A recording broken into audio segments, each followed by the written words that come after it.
오늘 성경 말씀은 요한계시록 이제 요한계시록 1장 1절로 8절 말씀입니다. 성경 말씀은 요한계시록 1장 1절로 8절 말씀. 이제 요한계시록 첫 시작인데 여러분들 1절로 8절 말씀입니다. 한 절씩 번갈아 읽도록 하겠습니다. 예수 그리스도의 계시라. 이는 하나님이 그에게 주사 반드시 속히 일어날 일들을 그 종들에게 보이시려고 그의 천사를 그 종 요한에게 보내어 알게 하신 것이라. 요한은 하나님의 말씀과 예수 그리스도의 증거 곧 자기가 본 것을 다 증언하였느니라. 3절 이 예언의 말씀을 읽는 자와 듣는 자와 그 가운데 기록한 것을 지키는 자는 복이 있나니 때가 가까움이라. 요한은 아시아에 있는 7 교회에 편지하노니 이제도 계시고 전에도 계셨고 장차 오실 이와 그의 보좌 앞에 있는 7 영과 5절 또 충성된 증인으로 죽은 자들 가운데에서 먼저 나시고 땅의 임금들의 머리가 되신 예수 그리스도로 말미암아 은혜와 평강이 너희에게 있기를 원하노라. 우리를 사랑하사 그의 피로 우리 죄에서 우리를 해방하시고 그의 아버지 하나님을 위하여 우리를 나라와 제사장으로 삼으신 그에게 영광과 능력이 세세토록 있기를 원하노라. 아멘. 볼지어다 그가 구름을 타고 오시리라. 각 사람의 눈이 그를 보겠고 그를 찌른 자들도 볼 것이요 땅에 있는 모든 족속이 그로 말미암아 애곡하리니 그러하리라. 아멘. 주 하나님이 이르시되 나는 알파요 오메가라. 이제도 있고 전에도 있었고 장차 올 자요 전능한 자라 하시더라. 아멘. 우리 신구약 66권 중에서 제일 마지막에 있는 성경의 요한계시록이죠.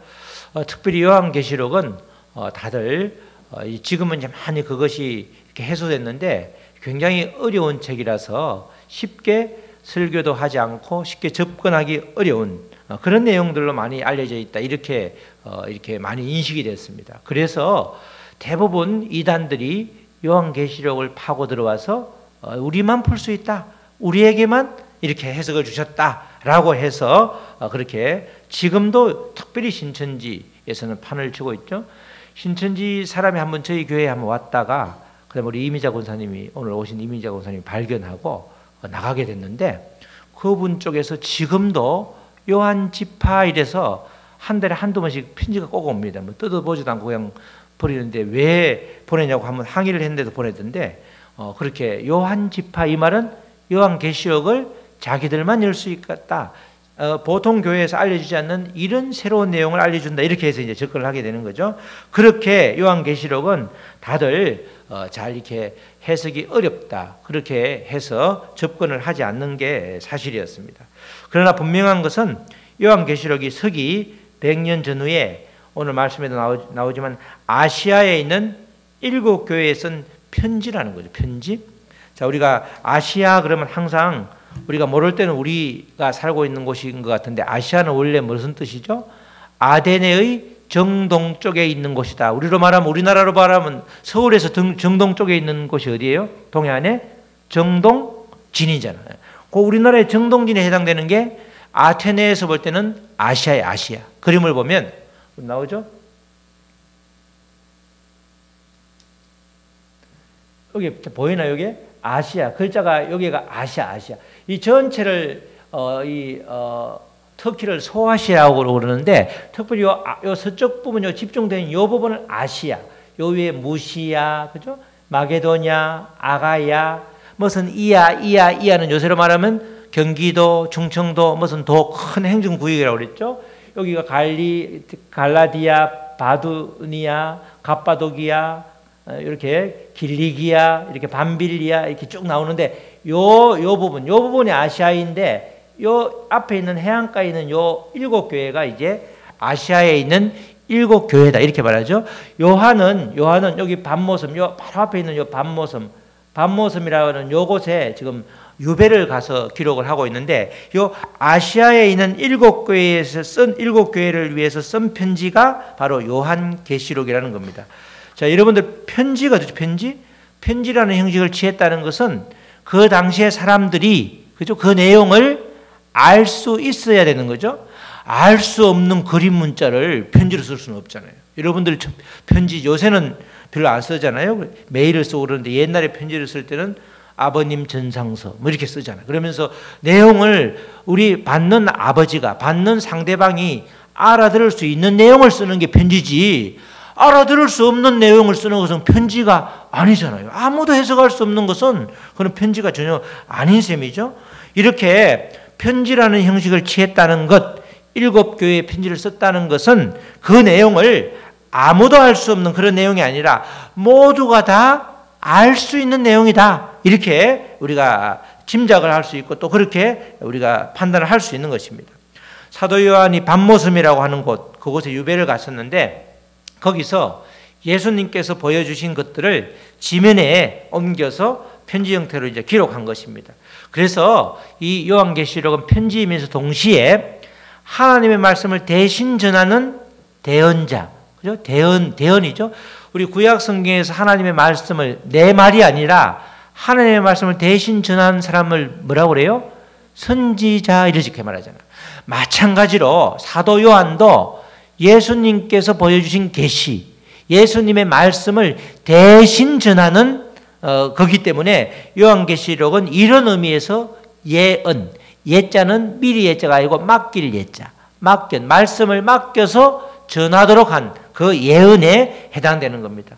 우리가 보통 말하는 예언, foretell, 이렇게 미리 일어나지 않은 일을 미리 말하는, 점치듯이 말하는 걸 말고 이 예언서, 예언이라고 하는 것은 하나님께서 맡긴 말씀을 그대로 대언, 다른 말로 예언은 대언이라고 할 수 있죠. 대언을 한 것이 바로 요한계시록이라는 겁니다. 그래서 요한계시록은 그 내용이 무엇보다도 요한계시록이 기록될 당시에 시대 상황, 역사적 배경을 정확하게 알고 있어야 되는 거죠. 당시에 조금 전에 기도도 봤지만 지중해가 로마의 그죠? 호수라고 할 정도로 그 지중해 전부 주변의 모든 나라들이 로마의 지배를 받고 있었습니다. 로마로 볼 때는 대단하게 지배를 잘했는데 실제로 지배를 받는 그런 민족들은 굉장한 큰 박해가 있었는데 특별히 이 그리스도인과 유대인들은 유일신을 믿었기 때문에 그로 인한 박해가 차마 말로 표현할 수 없을 정도로 굉장했습니다. 그래서 기독교가 313년 이렇게 콘스탄틴 대제에 의해서 칙령으로 공인이 되는데 그 이전에 무려 박해가 수도 없이 많았지만 눈에 띄는 엄청난 박해가 10번 있었어요. 10번. 첫 번째 박해가 AD 64에서 67년 정도 해서 베드로와 이 바울이 순교한 누구 박해죠?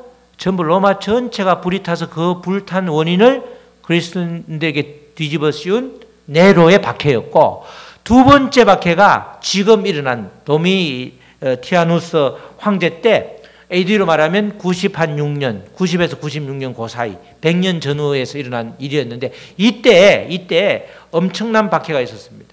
네로는 로마의 한정에서 박해를 했는데 이 황제는 도미티아누스 황제는 소아시아까지 전체에 걸쳐서 박해를 했는데 당연히 이때도 그리스도인과 유대인에 대한 박해가 심하였습니다. 이 황제는 스스로를 나는 주님이시요 나는 주님이요 하나님이다. 자기가 주님이고 하나님이기 때문에 어느 누구도 자기 말고 다른 신을 섬겨서는 안 되는 거였죠. 스스로 그렇게 자체를 했기 때문에 그것을 어겼던 그리스도인은 박해를 받을 수밖에 없고 수많은 사람이 이제 죽는 그런 일이 있었습니다. 이러다 보니까 박해가 심하다 보니까 사람들이 다 이제 배교를 하는 거죠. 배교를 하는 거야. 두려운 거야. 그래서 오늘 제목이 뭐죠? 두려워하지 말라. 요한계시록의 주제가 두려워하지 말라요. 두려워하지 말라. 왜냐하면 이 예수님을 믿는 사람이 이기는 자이기 때문에 절대로 두려워할 게 없다는 거죠. 지금 이 도미티아누스 황제의 이 폭정, 이 핍박, 이 박해는 잠시간으로 끝나지만 영원한 하나님 나라에서는 이기는 자가 하나님이고 예수님이고 하나님의 백성들이기 때문에 절대로 이 부분에 대해서 두려워하지 말라. 예수 그리스도를 꼭 붙잡아라 이런 거죠. 요한계시록도 마찬가지로 히브리서도 마찬가지였잖아요. 히브리서도 계속해서 유대인들에게 협박을 받고 그리스도인들이 배교를 하니까 아니다. 그리스도 예수 그리스도를 바라보고 예수 그리스도만이 유일한 희망이다. 예수 그리스도를 묻는 사람은 마지막까지 끝까지 이기는 자다. 이렇게 말하는 건데 마찬가지로 요한계시록도 그런 내용입니다. 예수 그리스도를 끝까지 붙들면 반드시 지금의 박해는 이겨나간다. 그리고 영원한 세상에서 살기 때문에 예수 그리스도를 놓치면 안 된다. 아무리 지금 박해가 심해도 절대로 두려워하지 마라. 그 마음을 또 예수님을 깊게 알게 함으로써 그것을 계속해서 마음속에 심어주는 그런 성경이 요한계시록이죠. 요한계시록은 신약 성경이 다 그렇지만 특별히 요한계시록은 엄청난 박해를 역사적 배경으로 삼고 있다는 겁니다. 그 극심한 박해를 그 배경으로 깔고 있기 때문에 지금 그런 상황을 맞이한 사람들에게는 믿음의 성숙이 필요했고 또 끝까지 신앙을 지키는 것이 필요했기 때문에 그런 내용의 편지를 쓴 것이 바로 요한계시록이 되는 거죠. 두려워할 분은 결코 도미티아누스 황제가 아니라 승리자 대신 예수 그리스도다. 예수 그리스도를 두려워해야지 이 황제를, 눈에 보이는 황제를 두려워해서는 안 된다. 그것을 말하는 겁니다. 예수 그리스도 그분이 승리자이기 때문에 배교하지 말고 예수 그리스도 한 분만을 의지하고 나가라는 거죠. 지금 이 박해가 심하고 또 요한계시록 내용들이 다 그렇잖아요. 요한계시록 내용에 심판도 나오고 굉장한 그런 불로 심판하고 여러 가지 갖가지 우리가 감당할 수 없는 지구에서 지구로 별이 떨어지고 수많은 그런 환란이 일어나지만 그 환란을 두려워할 자는 누구죠? 예수 그리스도를 믿지 않는 사람이 두려워하는 거지 예수 그리스도를 믿는 사람은 이미 이긴 자에 들어가기 때문에 전혀 두려워할 게 없는 거죠. 우리도 굉장히 이렇게 편을 갈아서 이렇게 뭘 경기를 할 때도 굉장히 센 사람이 우리 편에 있으면 굉장히 안심이 되잖아요. 그런데 다른 사람 편에 들어가면 큰일 났다 이러면서 우리가 마음이 힘들잖아요. 예수님께서 이미 이긴 자이기 때문에 예수님이 우리 편이기 때문에 전혀 상관할 게 없는 겁니다. 이 특별히 요한계시록은 이제 종말론의 아주 정수라고 하는데 우리가 종말이라고 할 때 종말의 시점을 언제부터로 보죠? 환란이 오고부터가 아니고 예수 그리스도가 십자가에 못 박혀 돌아가신 날부터 그때부터 종말로 보는 거예요. 예, 그렇기 때문에 종말론 그러면 가장 기본이 되는 게 뭐죠? 뭘로 출발하죠? 예수 그리스도로 출발하는 거예요. 그죠? 종말론 그러면 예수 그리스도로 출발하는데 요한계시록을 풀 때 이단들은 아직 오실 메시아를 기대하면서 예수 그리스도를 딱 이렇게 빼놓고 생각하면 아예 요한계시록은 상관이 없는 겁니다. 그래서 요한계시록에 나오는 여러 가지 알 듯 모를 듯 어려운 구절이라고 생각되는 것들은 전부가 다 구약 성경에 나왔던 구절을 인용하는 거예요. 그래서 우리가 지난번에 봤던 에스겔, 또 스가랴, 다니엘, 이사야서 이런 특별히 예언서에 나오는 구절들을 다 인용해서 그대로 그걸 인용을 해놨는데 그것을 가지고 이제 해석을 하려고 하니까 새롭게 다른 구약 성경, 신약 성경을 싹 다 잘라버리고 요한계시록만 탁 그 한 성경만 가지고 해석을 하려니까 이상요릇 아주 이상한 해석이 나오고 거기서 이단들이 그것을 가지고 계속해서 지금도 이야기하고 있는 겁니다. 요한계시록은 고통과 핍박을 받고 있는 그리스도인들에게 지금도 계시고 전에도 계셨고 앞으로도 함께 하실 임마누엘 예수님을 바라보게 하는 성경이다. 이렇게 말할 수 있는 거죠. 요한계시록은 특별히 이 대부분 다 에스겔도 마찬가지였지만 요한계시록에서 사도 요한이 본 것을 그죠? 본 것을 지면으로 이렇게 옮기면 항상 한계가 있다고 그랬죠? 우리가 본 것은 3차원이죠. 3차원. 영적인 세계는 4차원이라고 그러는데 본 것은 3차원이고 지면에 옮기는 건 몇 차원이에요? 2차원이죠. 2차원. 그러니까 그대로 본 것을 아무리 생생하게 옮겨도 한계가 있기 마련이죠. 그렇기 때문에 그런 과정에서 오는 어쩔 수 없는 한계는 차치하더라도 요한계시록은 기본적으로 신구약 성경을 집약해 놓은 결정체다. 그래서 신구약 성경을 잘 알면 요한계시록을 읽어 나가고 이해하는데 굉장히 쉬운데 그렇지 않으면 전부 다 모든 걸 다 이렇게 환상으로 풀고 또 실제로 상징으로 풀다 보면 한계가 있다는 겁니다. 그래서 요한계시록을 위해서는 신구약 성경을 계속해서 잘 이해하고 그 배경을 또 잘 이해함으로써 훨씬 더 잘 이해할 수 있는 것입니다.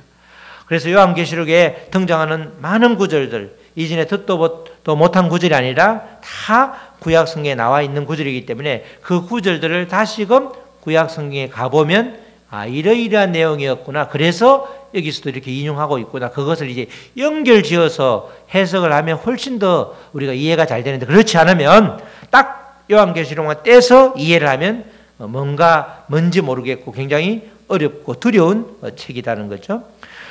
요한계시록은 그래서 아무리 어렵다 하더라도 그것이 편지의 형식이고, 또 하나님께서, 예수님께서 사도 요한에게 대신 전하라고 준 말씀이기 때문에 전혀 그런 우리가 생각하는 그런 성질의 성경이 전혀 아니라는 것입니다.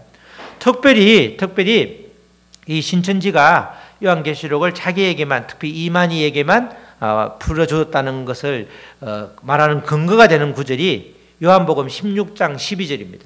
요한복음 16장 12절에 보면 이런 말씀이 나오죠. 내가 아직도 너희에게 이를 것이 많으나 지금은 너희가 감당하지 못하리라. 그죠? 이럴 것이 많은데 지금은 아니라는 거예요. 그러니까 요한계시록도 마찬가지로 아직 요한계시록은 풀어놓지 않았기 때문에 이걸 풀 사람이 필요하다는 거야. 그래서 12절을 근거로 해서 이만희가 이제 이 요한계시록을 풀었기 때문에 이 신천지가 바로 아주 다른 거는 다 심판받아도 자기들은 심판받지 않는다는 거죠. 그런데 바로 이어지는 13절에서 전혀 다른 이야기를 하고 있죠. 그러나 누가 오시면, 진리의 성령이 오시면 그가 너희를 모든 진리 가운데로 인도하시리니 그가 스스로 말하지 않고 오직 들은 것을 말하며 장래일을 너희에게 알리시리라. 진리의 성령님이 오시면, 진리의 성령님이 언제 오셨죠? 성령은 원래 우리가 진리의 성령님 이전에 성령 구약 성경에도 있었지만, 그러나 정말 우리 안에 오신 성령님은 예수님께서 성천하시면서 보내주셨잖아요. 그때 오셨기 때문에 진리의 성령이 오시면 지금은 예수님께서 하신 말씀이기 때문에 예수님이 돌아가시기 전이잖아요. 진리의 성령이 오면 내가 성천하면서 너희들에게 재림하기 전까지 진리의 성령을 보내주면 그 보혜사 성령께서 이 성경을 풀어주는 거잖아요. 그래서 성령이 내게 임하면 성경이 해석이 되는 거잖아요. 그죠? 성경이 해석이 돼서 나의 삶을 이렇게 조명할 수 있으면 그것을 성경은 잘 해석된 거잖아요. 성령이 임한 사람은 성경을 보면서 성경을 통해서 나의 삶을, 지금의 나의 여러 가지 상황을 해석하잖아. 이게 왜 이런 일이 나에게 벌어졌느냐 그렇게 탄론하는 것이 아니라 말씀을 통해서 이래서 나에게 이런 사건이 지금 일어나고 있구나. 성경을 통해서 해석을 해라. 누가 오시면? 진리의 성령이 오시면. 진리의 성령이 이미 오셨기 때문에 요한계시록을 새롭게 푸는 그런 특별한 사람이 필요하지 않다는 것을 오히려 13절에서 말해주려고 했는데 12절만 딱 떼서 말하면 정말 아직도 풀 사람이 필요하네? 이렇게 오해를 할 수 있다는 것입니다. 진리의 성령이 임하시면 어느 누구든지 저나 여러분이나 모두가 다 성경을 잘 해석할 수 있는 것입니다. 사랑하는 성도 여러분, 요한계시록은 그래서 결국 신구약 성경의 주제인 예수 그리스도를 더 잘 알게 해주는 성경이 바로 요한계시록인 겁니다. 요한계시록을 통해서 예수님을 더 깊이 알고 그래서 정말 믿음의 생활이 더 단단해지시기를 주님의 이름으로 축원합니다. 자, 이제 요한계시록의 구절을 보면 1장 19절에 아주 명확하게 기록하고 있습니다. 1장 19절에 그러므로 내가 본 것과 지금 있는 일과 장차될 일을 기억하라 이렇게 했는데, 금방 화면에 나온 것처럼 첫 번째는 내가 본 것, 그죠? 내가 본 것이 1장, 그리고 지금 있는 일, 그리고 그게 2, 3장에 이제 7교회에 설명해 주는 거고, 장차될 일, 이렇게 요한을 착 불러가지고 천상에서 예배드리는 장면과 그리고 마지막 22장까지 전체가 장차될 일, 내가 본 것, 그리고 지금 있는 일, 장차될 일, 요것을 이제 요런 구조로 크게 내용은 너가 본 것, 지금 있는 일, 장차될 일, 이렇게 그런 내용으로 크게 구조가 되어 있습니다. 이 요한계시록은 이제 1절로 넘어가서 어떤 책인지 단적으로 보여주는 구절이 요한계시록 1장 1절이죠. 성경은 주로 보면 1장 1절이 다 중요한 내용들이 많습니다. 1절에 어떤 이야기가 나와 있는 거 하니까 예수 그리스도의 계시라 나와 있죠. 계시는 뭐죠? 리빌 영어로 리빌이죠. 레벨레이션. 리빌 하면 드러내는 거고 반대가 컨실인가 그런데 숨겨놓는 것이 아니고 드러내 보여주는 거야. 그러니까 예수 그리스도를 드러내 보여주는 거야. 예수 그리스도가 이런 분이다. 그걸 알려주는 거죠. 이는 하나님이 그에게 주사 반드시 속히 일어날 일들을 그 종들에게 보이시려고 그의 천사를 그 종 요한에게 보내어 알게 하신 것이라. 이렇게 말씀하시죠. 1절 말씀을 보면서 바로 요한계시록은 예수님의 계시다. 예수님께서 자신을 보여주신 것이라는 거죠. 계시라는 것은 말 그대로 누구에게나 닫혀 있는 것이 아니라 열려 있다. 이런 의미입니다. 그래서 요한계시록을 통해서 예수님을 깊이 알게 된다는 것이죠. 동시에 예수님께서 사도 요한을 말씀의 대언자로 택했다는 것이죠. 선지자처럼 말씀을 맡겨 대신 전하는 이 예언이 바로 요한계시록이기 때문에 요한계시록의 성격을 1절에서 잘 말해주고 있습니다. 이 도미티아노스의 극심한 박해에도 불구하고 있지만 하나님은 악을 멸하고 승리하실 것이다. 이것을 확신시켜주는 게 요한계시록이라는 거죠. 이제 지금 보이는 이 도미티아노스의 그 박해는 악의 세력인데 반드시 멸망한다. 그리고 확실하게 예수 그리스도에서 이긴다. 그것을 정확하게 확신하는, 승리를 확신하는 그 내용이 요한계시록이라는 겁니다. 사도 요한이 정확하게 받은 말씀이기 때문에 이 부분을 증거하게 되는데 이 1장 2절이 그런 말씀이죠. 1장 2절에 요한은 하나님의 말씀과 예수 그리스도의 증거 곧 자기가 본 것을 다 증언하였느니라. 요한이 지금 하나님이 주신 말씀 그리고 예수 그리스도의 증거 곧 자기가 본 것을 다 증언한 것, 다 증언한 내용이 요한계시록이라는 거죠. 다 증언했다는 것은 본 것을 다 증언하였다. 이 말은 이해하지 못할 신비한 내용들이 아니다는 거죠. 우리가 증언을 하고 증거를 할 때는 내가 본 것을 증언하잖아. 내가 A가 B를 만나는 걸 봤다는 걸 증언하는 거잖아요. 재판장에 갔을 때 증인은 확실하게 모든 사람이 알아들을 수 있는 말로 증언을 해야 되는 거잖아요. 증언을 하는데 갑자기 재판장 앞에서 방언을 한다 그러면 아무도 못 알아듣기 때문에 정인으로서의 그런 역할을 못하는 거죠. 이 요한은 자기가 본 것을 다 증언하였다. 그 내용이 바로 이 요한계시록의 내용이라는 겁니다. 하나님의 말씀 그리고 예수 그리스도를 보여주는 증거 그것을 증언한 거죠. 이 요한이 증언한 것처럼 우리도 마찬가지로 지금도 마찬가지죠. 우리도 예수 그리스도를 날마다 증언하는 증인된 삶을 살아가고 있잖아요. 그죠? 우리는 증인이잖아요. 바로 똑같이 사도 요한처럼 예수님이 알려준 말씀 또 여러 선지자나 그 사도들을 통해서 들려주는 그 말씀을 우리가 증거하는 거예요. 증거하는 게 증인이기 때문에 요한은 다 증거하는 거예요.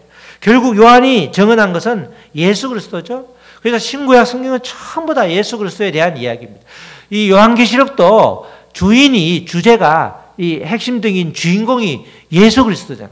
어린 양 예수 그리스도잖아. 그죠? 어린 양 예수 그리스도의 피로 우리를 씻어주셨고, 그래서 우리의 눈물을 닦아주셨고, 그리고 마지막에 최종 승리를 하는 게 어린 양 예수 그리스도. 그래서 우리는 신부된 우리가 어떻게 살아야 되는가? 이 말은 결국 중심이 예수 그리스도에 맞춰져잖아요.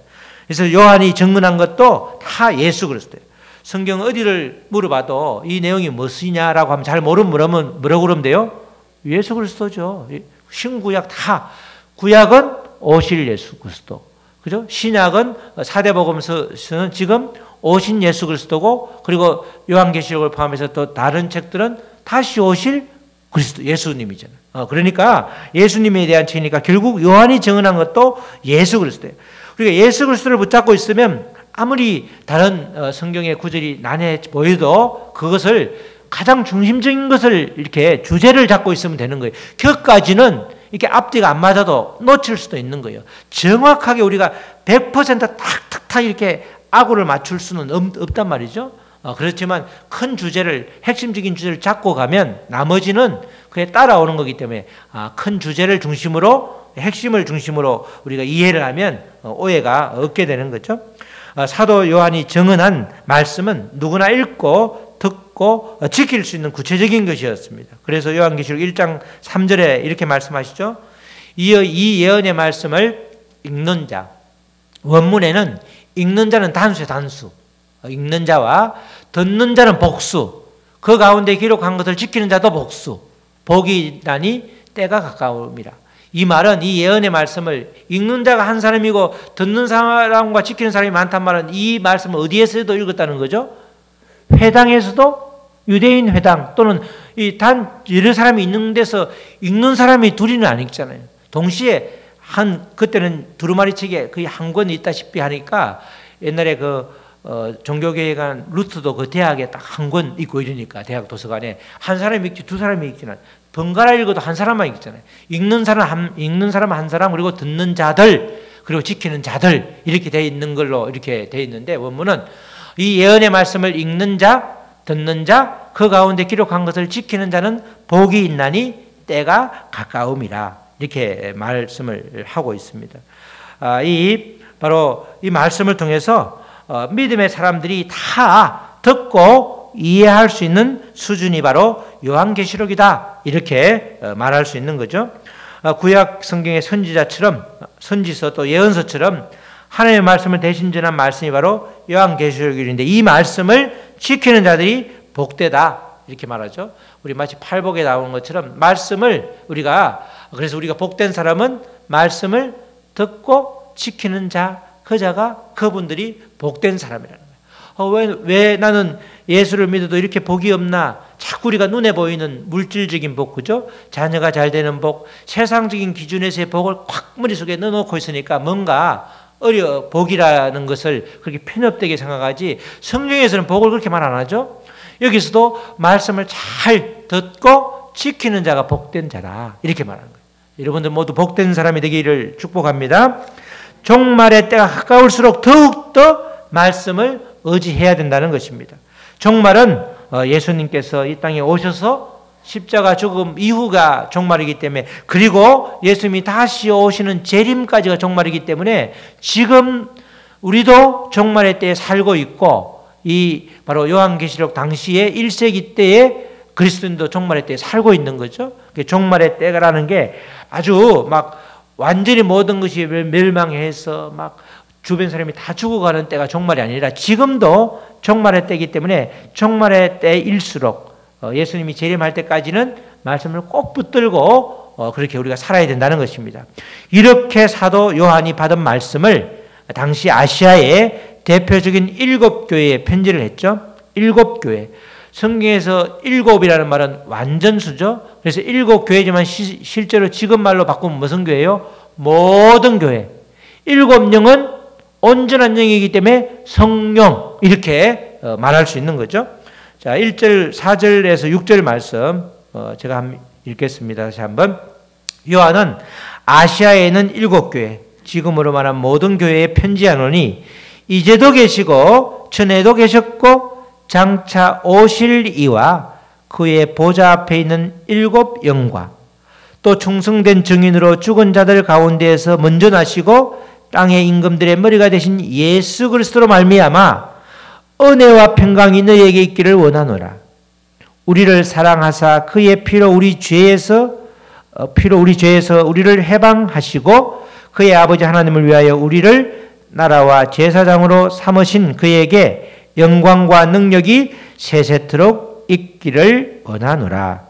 아멘. 이렇게 말씀을 하는데, 여기서 아까 7 모든 교회에게 편지를 하는데 특별하죠. 4절은 시작되는 그 이야기가 4절에서 7교회에 편지를 하는데 뭐라고 그래요? 이제도 계시고, 그죠? 전에도 계셨고 장차 오실 이와 그의 보좌 앞에 있는, 이렇게 말하는데 전에도 계셨고 지금도 계시고 장차도 계시고, 그렇게 표현 안 해놨죠? 이제도 계시고 지금도 계시단 말은 그만큼 지금 상태의 핍박이 심하다는 거예요. 지금도 하나님이 계시고 이전에도 계셨고 장차도 계셨고 안 하고 장차 오실이란 말은 가만히 하나님 보좌 옆에 기다리고 있는 것이 아니라 예수님께서 친히 우리를 찾아오신다. 역동적인 그 예수님의 모습을 그리고 있는 거죠.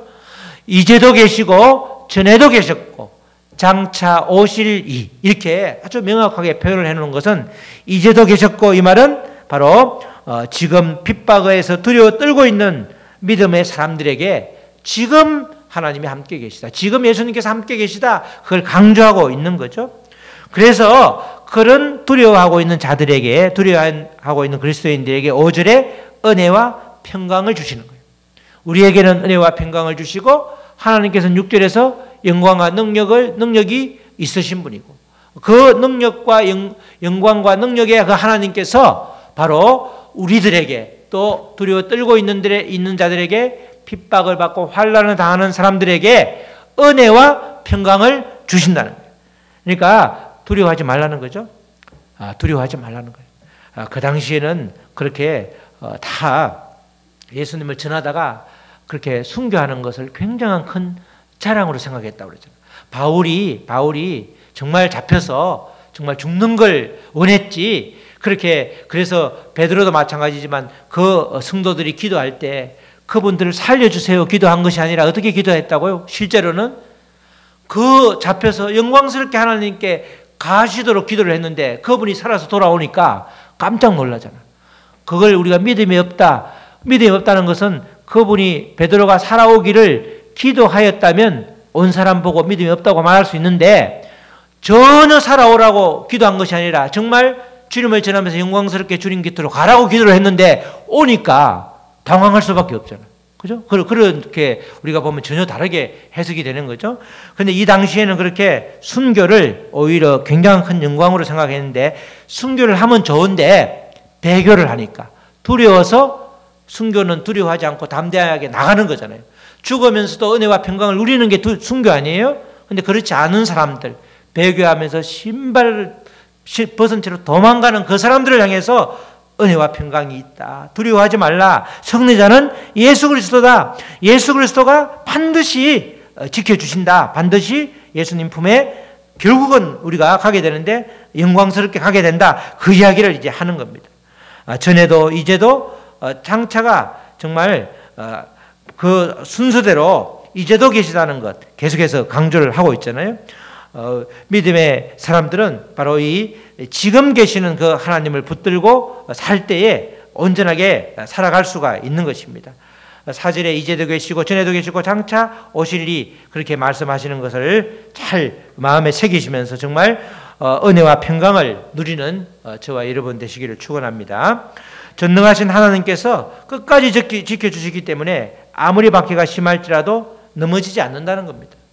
주님 안에 있을 때 그 주님은 은혜와 평강을 주시고, 또 그 어떤 상황에서도 마음이 평안하면 잘 통과하고 있는 거죠. 우리가 어떤 상황을 맞이했을 때 굉장히 불안할 때가 있잖아요, 그죠?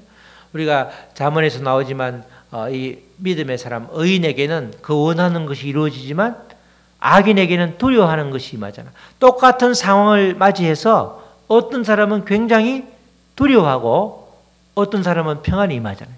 평안이 임하면 원하는 것이 이루어지는 거죠. 우리가 마음이 평안하면, 정말 평안할 수 없는 상황에서도 평안하면 그 과정을 잘 통과하고 있는 것입니다.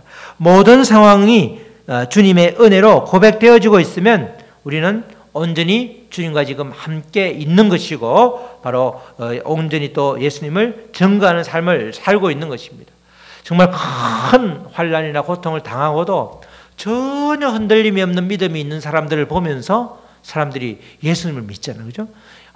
정말 예수님을 믿으니까 다르더라. 그게 그대로 드러나잖아요. 저희 지난 거의 때 우리 2000년에 아이를 그렇게 보내고 나서 그 다음에 제 아내가 그 섬기는, 그 환영하는 교우들을 맞이하면서 주보를 나눠주는 그 날이었어요. 그때 여성교 총회장님께서 집사님 그냥 안 서셔도 된다고 이렇게 이제 이야기를 하셨는데, 무슨 말씀이냐고, 당연히 서야죠. 이래가지고 이제 전혀 그렇게 그런 일을 당한 사람의 모습을 전혀 보이지 않으면서 정말 평안하게 했더니, 그 다음에 이제 다른 분도 은혜를 받았지만 믿지 않은 사람들도 꽤 이렇게 전도가 돼서 전도왕을 한 상을 3번 탔죠. 부부가 사실 탔지만 저는 아내 덕에 그냥 탄 건데 그렇게 마음이 평안하면 아무리 큰 환난을 당해도 마음이 평안하면 하나님이 함께 하시는 증거가 되는 거죠. 우리가 꼭 예수 그리스도 이렇게 전하지 않아도 정말 예수님을 믿는 사람임을 다 알고 있는데 평안할 수 없는 도저히 없는 상황인데 정말 얼굴에서 몸에서 평안이 넘치면 그것은 바로 예수님을 증거하고 있는 겁니다. 그 이야기를 하고 있는 거죠. 핍박이 심한 거 다 알잖아. 그리스도인인 걸 다 아는데 그런 와중에도 그런 과정에도 평안이 하루하루를 은혜 가운데 살고 있으면 그것이 바로 증거가 된다는 겁니다. 이런 주님이 바로 이런 주님이 어떤 분인지 그것을 또 명확히 해주는 게 요한계시록 1장 7절로 8절 말씀이죠.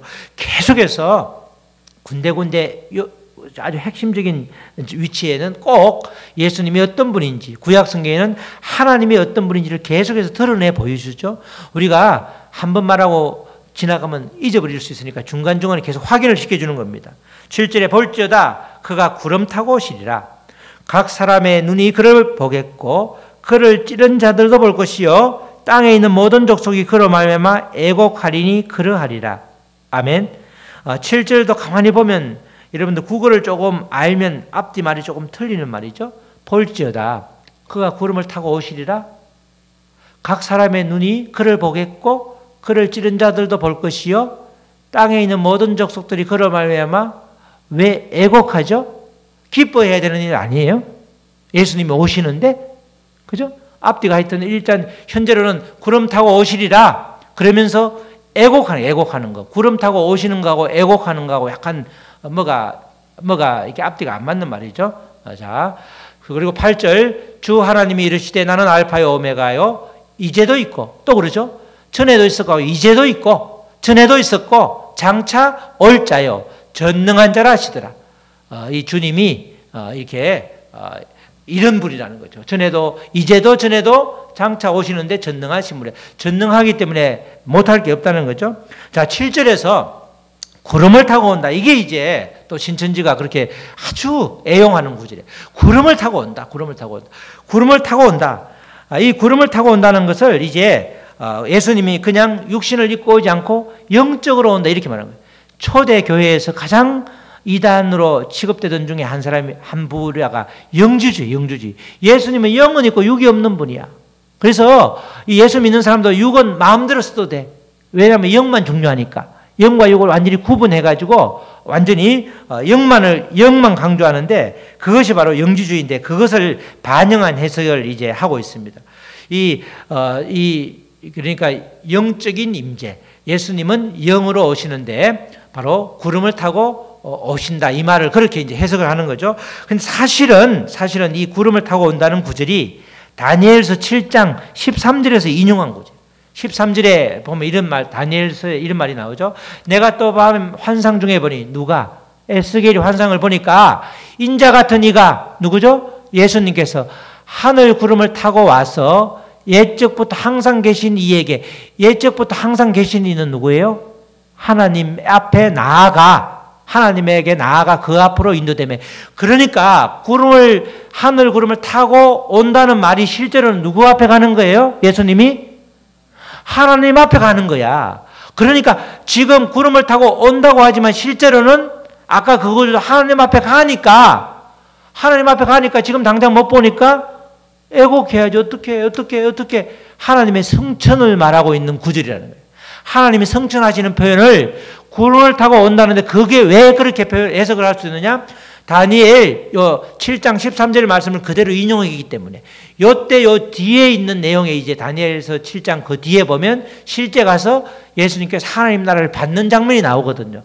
그래서 이 구절도 마찬가지로 예수님께서 하나님의 나라를 받는, 즉 이 구절은 구름을 타고 온다는 말은 예수님의 성천을 말하면서 하나님 나라와 연결되는 그런 표현이 되는 것이죠. 읽다 보면 애곡한다는 말이 그렇게 해석을 하면 예수님의 성천이다. 그렇게 다니엘서를 기준으로 해서 해석을 하면 이해가 되는 거죠. 그래서 애곡을 하는구나. 가만히 읽다 보면 예수님 오시는데 재림하시는 예수님을 보고 왜 슬퍼하나?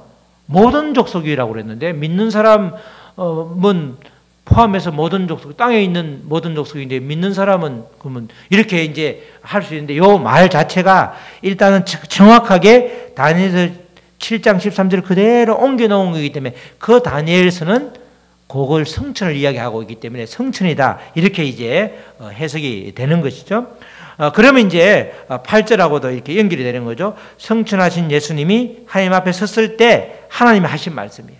하나님 앞에 서니까 하나님께서 주 하나님이 이르시되 나는 알파요 오메가라 이제도 있었고 전에도 있었고 장차 올 자요 전능하신 자라. 하나님께서 그런 분이라는 거죠. 이제도 있고 전에도 있었고 장차 오실 분이다. 가만히 있지 않고 직접 찾아오시는 분이다. 우리가 하나님을 이야기할 때도 그랬죠. 하나님의 가장 큰 신들 중에서 하나님의 특징적인 게 찾아오시는 하나님이라고 그랬죠. 베델에 있는 누구를 찾아오셨어요?